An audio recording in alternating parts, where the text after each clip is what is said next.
to Jonathan Taylor. Huge hole. He's at the 30. He's going to go. 10, 5, touchdown. Jonathan Taylor made a man miss the line of scrimmage and then runs it into pay dirt for a one-handed INT. Are you kidding me? Kenny Moore. What a play by Nyheim Hines.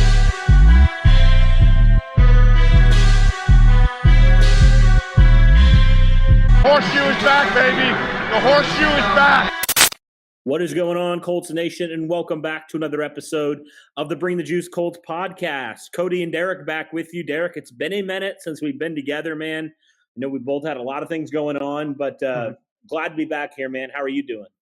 I'm doing all right, man. You know, just working, same thing as usual. Yeah, you're right. It's been a little bit since you and I had a video together. So, yeah, I mean, ready to talk about some more Colts football, man. Right. And obviously the people who are listening to this know it's a little bit of a different type of video, kind of throwing it back to last year. We were joking off air, Derek, like, you know, last year at this time, we weren't doing really video. We were doing kind of the audio in a video form. And, you know, we're doing it again for this episode and probably the episode that I'll talk about, you know, the second part, I guess, of this series here that we're going to be looking at, kind of breaking down the Colts offense and the Colts defense, asking the question, okay, how good will the Indianapolis Colts offense and defense be? So today, obviously, we're focusing on the offense. The big name everybody knows, Derek, is Carson Wentz, right? Yes.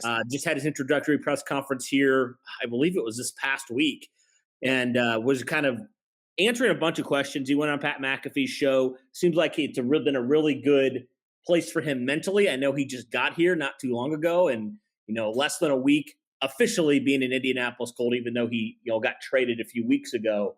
But we can start there with the quarterback, the most important position on the offense, but possibly the most important position in sports. Carson Wentz comes over from Philadelphia after really I'll just say it, a terrible season this past season. There's a lot of factors that contribute to that, obviously. The injuries on the Eagles, potential fractured relationship with some of the Eagles, whether that's Doug Peterson, whether that's with Howie Roseman. A lot of rumors floating around there. But nonetheless, from a statistical standpoint, nothing was good on the Eagles. And Carson Wentz was one of those things. Right. It was a big struggle. But now he's reunited with Frank Reich. And if you remember when in that 2017 season, when the last season that Reich was the offensive coordinator for Philadelphia, I mean, Carson Wentz was having an MVP-type season, right? I mean, he's a quarterback. I was watching some of his highlights from our guy Colin Telez. So, I mean, pretty much everybody who likes highlight videos, especially about the Colts, should go check him out.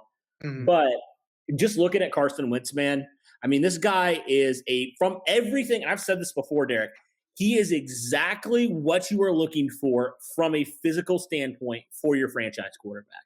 Undoubtedly. I mean, he's like 6'5", 240, 245 pounds, just about the same size as Andrew Luck. Pat McAfee said he walked in, said that he is much bigger than I thought he was. Yeah, because I remember Carson was, he kind of confronted him on it. He kind of called McAfee out a little bit. And it was hilarious. A little, yeah.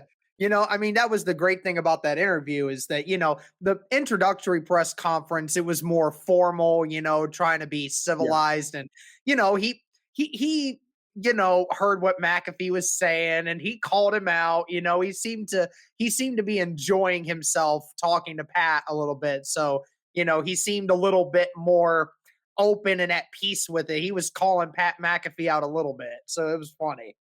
Yeah, it was pretty hilarious because obviously they're joking and stuff. And Pat's like, okay, I'm sorry. And he's always like, man, I'm a very forgiving guy. There's room for forgiveness. But you know, there is that risk. I think that's obviously why Pat McAfee reacted the way he did. I think he represents a good amount of Colts Nation who probably felt similar, like, really?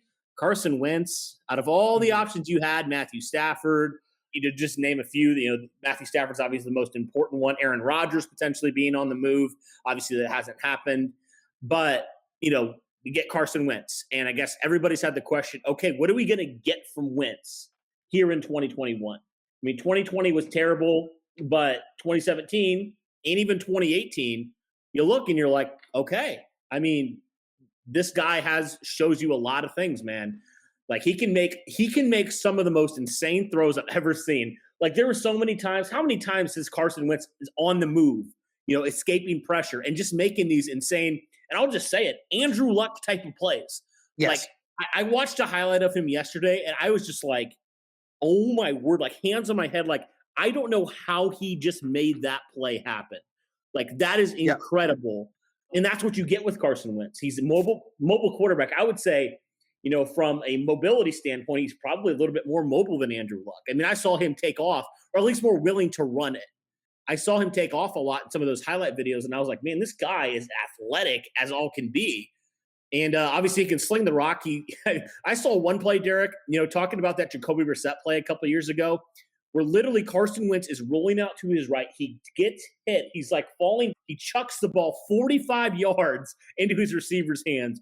I mean, this is the type of guy that the Colts are getting. And when we know the negatives, we know the positives, but we have to answer the question, man. With Carson Wentz at quarterback, how good can this Colts offense be? Yeah, I mean, ultimately, that is the big question. I think a lot of people over the last couple days have people been watching the pressers and the interview with Pat McAfee. A lot of people had that same question Pat McAfee was he turned off mentally? And I think that question has been answered pretty well with, everything going on. I think that he does still have that love for football. He just had a really bad year. So did the Eagles. And, just a lot of unfortunate things happen. And I think he's just really happy to be in a new, fresh place. And I think that, being in a situation with his old coach and being around some guys that he knows, I think will motivate him even more to want to try to get even better and back to that 2017, 2018 form that we saw where he was looking like an MVP quarterback. And sure enough, he really doesn't need to be an MVP quarterback for us to be a good team. We just need him to be on the same level, if not better, than Phillip Rivers, which, he certainly has the mobility factor that he definitely can use in his favor versus what Phillip Rivers had. And his arm is certainly still there, has a really great arm, really strong arm, and he's an aggressive quarterback, just like Phillip Rivers is. I really think that, as long as he continues to make the right decisions, and he's going to have more of an off season this time around than what Phillip Rivers really had. Phillip Rivers came in kind of understanding the scheme and the system pretty well, because it was kind of the same thing that Frank used to run with him back in the Chargers days. But it's going to be a little different for Carson, but Carson's going to have a little bit more workouts and OTAs. Training camp is going to be a little better this time around. They'll have more time to kind of get used to it a lot quicker. And I think that that's really going to help Carson. He's probably going to have a few early games this year, just like Rivers did, where he's going to have to try to get a feel for the receivers and everything. But I think he's going to do much better this time around. I think that this offense, with what Carson Wentz is able to bring to the table physically, I think is just such a much better kind of feel here to this offense. And I cannot wait to see what this offense can do. You and me both, man. I think people forget even last year, like the Colts weren't able to, Phillip Rivers wasn't able to throw with his receivers for a long time. They weren't allowed in the building for a long time. And so I agree. I think with OTAs, with everything that you weren't able to do last year that you're able to do this year. I mean, Carson Wentz has already been throwing with some of his receivers already, even before it was official, right? So I think you're right. I think it, and going back to your thing about Phillip Rivers in the playbook, I think it's going to be similar with Carson because he was with Frank Reich for 2 years. Playbook will obviously be a little bit different, but and I know Pat McAfee asked him, hey, have you gotten a chance to look at the playbook? And he basically said, I've looked into it a little bit. And he said, some of the plays seem like they're pretty similar in certain ways. Said, obviously, I'll have to dive into that a little bit more. But I like that. I like that he's going to have that familiarity with that system. And I just like the fact that, he has Frank Reich, who has gotten the most out of him, really has gotten the most out of all the quarterbacks that he's used. You think of Andrew Luck, had one of his better seasons in his 1 year with Frank Reich. Obviously, he had Jacoby Brissett. And then Phillip Rivers had a really nice season, a nice bounce back season from this past year. So, yeah, I think that ultimately will be the biggest question, though, is can he be as good, if not better, than Phillip Rivers was in 2020? And if he can, man, I think the sky's the limit for this offense. But there's so many other guys we have to talk about, too. Obviously, talking about the running backs with Jonathan Taylor being your lead back, re-signing Marlon Mack for 2 years, and then Nyheim Hines. I mean, man, correct me if I'm wrong, but I would challenge anybody to come up with three better names in your backfield right now than what the Indianapolis Colts have in their stable. Yeah, I don't think there really is one. I mean, you look at all across the board of what they have from experience wise. I mean, there might be some running backs at this moment in time that are more elite than somebody like a Jonathan Taylor. But when you look at the whole group in totality, I mean, Jonathan Taylor right now, I could argue Jonathan Taylor at the end of that year, he's already solidified himself as probably a top 10 running back. I could make that argument. And then Marlon Mack, who, before he got injured last year, was a top 10 running back. I mean, this guy certainly has the ability to make some great plays. He's very familiar with the system. He loves playing in Indianapolis. So that's a great one. And then on top of that, Nyheim Hines, your third running back, who's basically your all-purpose back where, he can run, he can catch, he can do all these different things. You can scheme with him. And he was one of the better catching running backs in the NFL last season. Honestly, I think he was top 3 when you look at his stats and effectiveness on screens and other routes that he ran. So, all across the board, this running back group is so talented, so gifted. And on top of that, they're only costing the Colts $6 million. $6 million for a group of people that those 3 guys, each of them are top 10 at what they do. I mean, it is incredible what those guys are able to do. Now, Marlon Mack, we don't know what he's going to look like for this season coming up. We'll have to see what he does. But ultimately, again, for 3 great talented running backs to cost you so little and to help, especially a young quarterback that's coming in and trying to learn the scheme and trying to get equipped with the offense, it's so much easier to get a good jump on the offense when you have 3 running backs that you can lean on to help move the offense. Yeah, and like you said, I think when all these guys are healthy, obviously Marlon Mack, you're going to have to monitor that Achilles injury. There's been some bad history with guys in the past who have suffered from that. So Colts obviously have to keep an eye on that. But saying that, you're right. Like Marlon Mack, when given the opportunity in 2019, I mean, he was over 1,000-yard back. Jonathan Taylor obviously finished 3rd overall in rushing. I mean, that just shows you how on what kind of tear he was in that second half of the season. And then Nyheim Hines led the Colts in receiving in terms of receptions. So all 3 of these guys do so many good things for you. And, kind of looking back at what Carson Wentz has had, like he had Darren Sproles for a couple of seasons. I kind of think that could be really good for Carson Wentz to have a guy like that in Nyheim Hines. I really like that. So yeah, overall, I think this running back group is going to help this offense so much. A strength last season really has been a strength the last couple seasons, with kind of the question marks at quarterback, the running backs, you haven't really had a question. I mean, going from Marlon Mack to Jonathan Taylor and then just having Nyheim Hines sprinkled in there has been phenomenal, man. It has been absolutely phenomenal. So I think if there's anything that's going to hold back this offense, it's not going to be the running back position. That's for sure. Yeah, absolutely. I mean, this running back group is going to continue to be the staple of this offense, as it should be. I mean, with the way the Colts like to run by committee and the way they like to be able to utilize the run game in order to make sure that offense moves. I mean, we saw with the Buccaneers last season, you saw it a bunch of times how, and even when you saw the Kansas City Chiefs at the beginning of the year, when they were able to run the ball effectively, and when you're able to continue to have that presence, it opens up the passing game so much more because the team has to focus on keeping the running back from getting 4, 5, 6 yards on every run. And when you do that, it really opens up your playbook. And I think that's what's going to be great about this offense is that it's going to allow Carson Wentz to get a lot more open looks and a lot more creative with the running backs that we have and are able to make other defenses respect them in that way. Yeah, I definitely agree. I would say, obviously, the running backs are huge weapons for what the Colts are going to use, and they have used them in the past. Speaking of weapons, let's talk about some of these other weapons potentially at wide receiver and tight end, right? So we don't know right now what is going to happen with T.Y. Hilton. I mean, there's been hints by Kenny Moore. He's kind of been trolling Colts fans, to be honest, on if T.Y. Hilton's going to come back or not. He said a couple, subtle things, and we're just like, does that mean T.Y.'s coming back? So T.Y. Hilton's kind of an up in the air. We think he's probably going to come back. We think he should probably come back with kind of the uncertainty at wide receiver you have right now and the market kind of drying up at this point. But, you have some younger guys like Michael Pittman. You have Zach Pascal, who's been very good. You have Paris Campbell coming back, who has struggled with some injuries, but he's shown you something when he's been healthy. He's kind of that burner wide receiver that you need, kind of that do-it-all gadgety type guy that, can kind of just do whatever you need from him.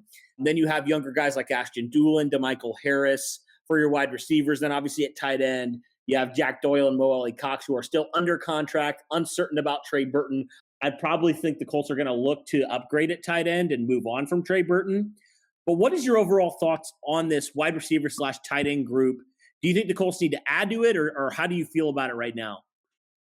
Yeah, I do believe that the Colts need to continue to improve on that wide receiver group.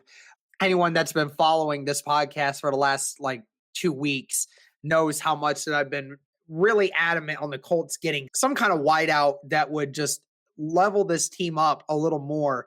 And, we haven't really done that. So, it's been a little frustrating for me. But nevertheless, I do believe that we have a bunch of young, solid receivers that I think can really do a lot of damage. Pittman really started showing out in the last half of the season, that he started showing you some hints at what he can do. Zach Pascal's always been a very consistent wide receiver, always appreciated his game. He'll always be that solid number 3 for me. And then, Paris Campbell, if he does get healthy, he's certainly got the big play potential written all over him. Had an unfortunate knee injury last year that just, it's rough for everyone, but looks to be getting back to full strength here soon. So that's great. And honestly, you talk about the tight ends. I've been saying all the time about how I want Mo Alley Cox to be the number 1 because of his ability and what he's shown this last year. And here's the other thing. I think a lot of times we've neglected to mention this argument. We talked about Hines and the running back group and what they were able to do in the passing game.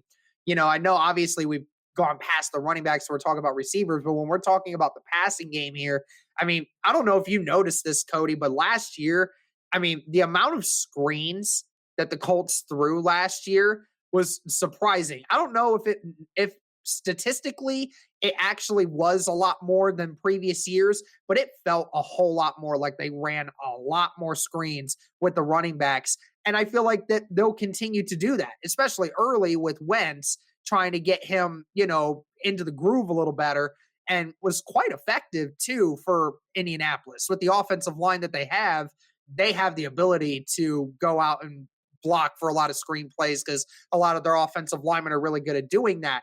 So, on top of that, the young receiving threats that we have is really good. I would love to just at some point find that true number 1 that I know can just dominate the game at any time. That was once T.Y. Hilton. Hilton's still a good wide receiver. If we end up keeping him, that'll be good for us. It's still a solid wide receiver that, will still provide some good production and good leadership on that wide receiver front. But, again, it's just for me, we need to still try to find that number 1. Is it going to be Michael Pittman here this next year? Is the gadget player in Paris Campbell going to be the guy? I don't know yet. Yeah, I think that's fair. There are a lot of unknowns at wide receiver right now. Like, can Michael Pittman ascend to the number 1 receiver? Can T.Y. Hilton, if you do re-sign him, can he continue to be productive despite his age and despite some injuries he's had the last couple seasons? I'll say this last season, he was pretty healthy pretty much, but he has had some injuries before, so that is a question mark. So I agree with you. And one thing that's interesting about the tight ends, it's been reported that the Colts are looking to potentially get a playmaking tight end. Now, obviously, unless you get like a Zach Ertz, which I don't even know if I'd consider him at this point, a stud playmaking tight end with his age and everything like that. I feel like it's more and more pointing to the draft, like the Colts might address it in this 2021 NFL draft. Because I feel like, you've kind of put a little bit of a Band-Aid at tight end. We like what we see from Mo Alley Cox, but you haven't had a bona fide number 1 tight end. Like you talked about, Derek, about look at some of the teams that have been some of the best in football and some of the ones that have gone in the postseason and made runs at the Super Bowl. Common trend, is it dominant wide receiver? Well, not always. What is it? It's a dominant tight end. It's a tight end that can do a little bit of both, and I think that's what the Colts are looking for, a guy that can do that, has a lot of upside as a blocker and as a receiving tight end. So I think the Colts that could be actually a very surprising pick for a lot of people if the Colts were to take a tight end kind of earlier than a lot of people think. So I definitely think tight end could be in the mix there. in the draft at some point, maybe a little bit earlier than some people think. But let's move on to the last point here on the Colts offense. The strength of this team has been the strength of this team for a couple of years, the offensive line. Obviously, we all know about the need at left tackle. Like, we know this. The Colts know this. Jim Irsay talked about how the Colts are going to address it probably pretty early in this draft. But overall, man, from looking at all this, at this unit as a whole, I guess, it's one of the best in football. What are your thoughts on that and how that can help just really trickle down to every aspect of this offense?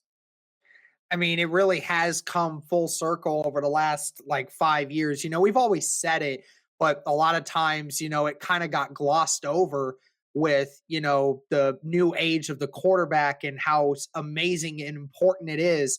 And then all of a sudden, over the last couple years, it's really started to pick back up, saying, how important is an offensive line to a team's success? And it really is very important on this offensive line. I mean, again, we could plug a bunch of different players at left tackle right now, and this offensive line would still be amongst the top end of offensive lines.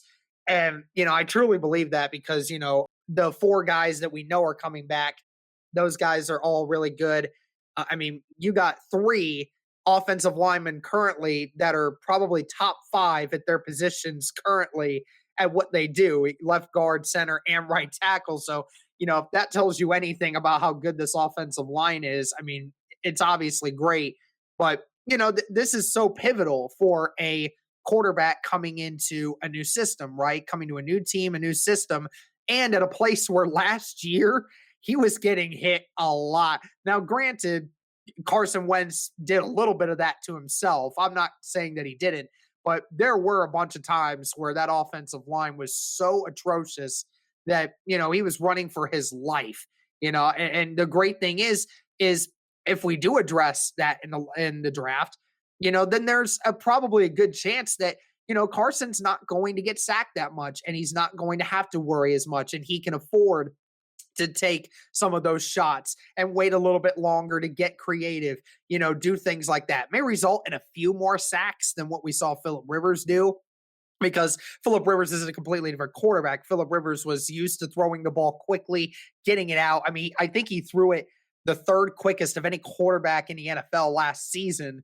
So obviously there's a reason he only got sacked 18 times. But even with Carson, even if he took a few more sacks than that, that's still a whole lot better than what it was his last year when he got sacked 50 times. So, the offensive line just being able to push this run game and being able to protect the quarterback the way they can, I mean, it really does help an offense. And especially for an offense that, has said that they sometimes have an issue with, who is the true number 1 when it comes to the receiving end. It really helps balance that out with being able to space the field out. You can be a lot more creative that way. So, yeah, this strength for this offense is the offensive line. It has continued to be that way. I'm glad that Ballard has, made that so. And I mean, it's great that we have it. Yeah, I definitely agree. All right, Derek. So to wrap this up, I want to pull up the statistics from the Colts last year, their offense last year. They finished overall as a team as the 10th best ranked offense. They actually, interesting enough, were 11th in both categories in passing and rushing in terms of yardage. So if the Colts do what we think they're going to do, they address left tackle, they get another potential playmaker at wide receiver and or tight end, where do you think they could go? Do you think they'll be up from that ranking? Do you think they'll be down from that ranking? We know, obviously, a lot of it relies on the quarterback, but based off of the stuff around him, the relationship with Frank Reich, where do you have this offense potentially being? And that's a big if, because there's a lot of moves the Colts still have to make on offense. Yeah. But what do you kind of foresee potentially if all goes well? Well, I mean, I think that first off, if I want to go rushing offense, you said that they both finished 11th. I honestly think this next year that the Colts rushing attack will be in the top 10 this next year. No question about it for me. We saw, for the first 6-7 weeks of the season, Jonathan Taylor and Nyheim Hines not really getting a lot of great opportunities. Even Wilkins came in to bench Jonathan Taylor a little bit because Jonathan Taylor was struggling. I don't anticipate them to struggle as much early on in the season rushing the football the way they did. I think that they all have a little bit better familiarity now, and they'll also be a lot more fresh too. If all the guys stay healthy, then these guys will stay fresher for longer period of times. So I think that they'll be in the top 10, no question about that. For passing, I would probably say it goes down a little bit. I would still say in the top 15, probably end up 13th or 14th for me, because even though I believe that Carson can open the playbook a little bit more often, and I think that results in a few more touchdowns than what Phillip Rivers gave us, I think that with yardage wise and efficiency wise, I think it goes down a little bit. So I think that's ultimately why I think it drops just a little bit. It'll be close to about the same thing we saw from last year in regards to touchdowns and things like that. It'll be better than that, but with efficiency wise, I think it goes down just a little bit. That makes sense. I think that really makes sense, especially going back, doubling down on your take on the running backs and just the rushing game. I mean, like I mentioned earlier, Carson Wentz can run the ball too. So I think that might contribute, where Phillip Rivers was a statue, right? He was not going to run the ball, and if he did, you knew it wasn't designed. But with Carson Wentz, you can kind of get away with that a little bit more. He can make plays out of nothing if a play does break down, or if it's a design quarterback run, he can do those things. So I agree. I think maybe that's why the passing game might be slightly down from a numbers standpoint. I think it might be a little bit more efficient, like in the red zone and different things like that.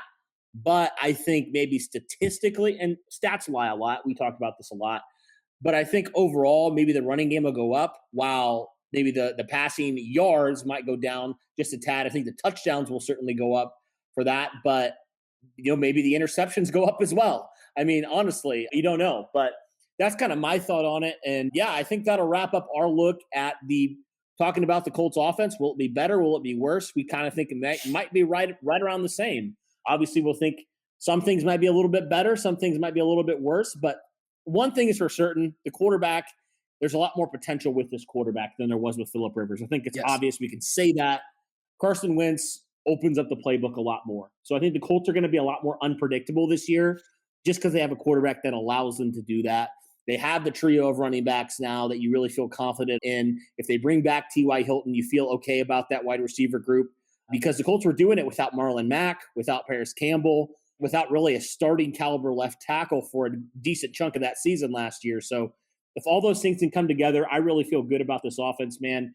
And if Carson Wentz can get back to even, the previous year, even to his 2019 form, I will be more than happy about that. Yes. If he can just do what Phillip Rivers did, I mean, this Colts offense is going to be in the top 10. So yes, I think that's done. I think we're done looking at the offense. For any of our listeners who are checking it out, thank you guys so much for tuning in. We really appreciate it. If you're still here, be sure to hit that like button, subscribe, all that good stuff. We crank out content pretty much every day. We try to get out as much as we can.